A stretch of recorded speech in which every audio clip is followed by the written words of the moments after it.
Die geloof waardeur ek lewe, saamgestel uit die geskrifte van Ellen White. 7 laaste pla. Die ellendiges en behoeftiges soek water, maar daar is nie. Hulle tong verdroog van dors. Ek die Here sal hulle verhoor. Ek die God van Israel sal hulle nie verlaat nie.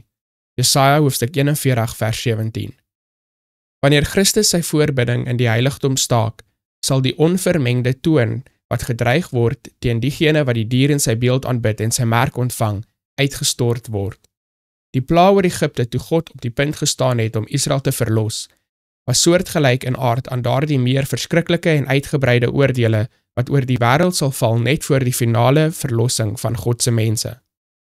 Die Openbaarder sê in die beskrywing van daardie verskriklike pla, kwaai en bose sweer het aan die mense gekom wat die merk van die dier gehad het en sy beeld aanbid het. Die see het bloed geword soos van 'n dooie en al die lewende wesens in die see het gesterwe. En die riviere en die waterfonteine het bloed geword. Openbaring hoofstuk 16 vers 2 tot 4.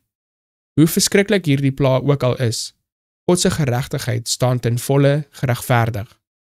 Hierdie pla is nie universeel nie, anders sou die inwoners van die aarde heeltemal uitgeroei word. Tog sal hulle die verskriklikste pla wees wat nog ooit aan sterflinge bekend was. Al die oordeele oor mense voor die einde van die genadetyd is met genade gemeng. Die smeekende bloed van Christus het die sondaar beskerm teen die ontvangs van die volle maat van sy skuld, waarin die finale oordeel word toon onvermeng met genade uitgestort. Dit is onmoontlik om enige idee te gee van die ervaring van die volk van God wat op die aarde sal lewe, wanneer vorige weë en hemelse heerlikheid vermeng sal word. Hulle sal wandel in die lig wat van die troon van God uitgaan. Deur middel van die engele sal daar voortdurende kommunikasie tussen hemel en aarde wees. Die volk van God sal nie vry wees van lyding nie, maar hulle sal nie toegelaat word om te sterf nie.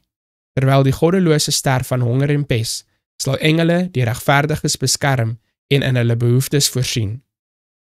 Aan hom wat in geregtigheid wandel, is die belofte, brood word hom gegee, sy water is gewis. Jesaja hoofstuk 33 vers 16.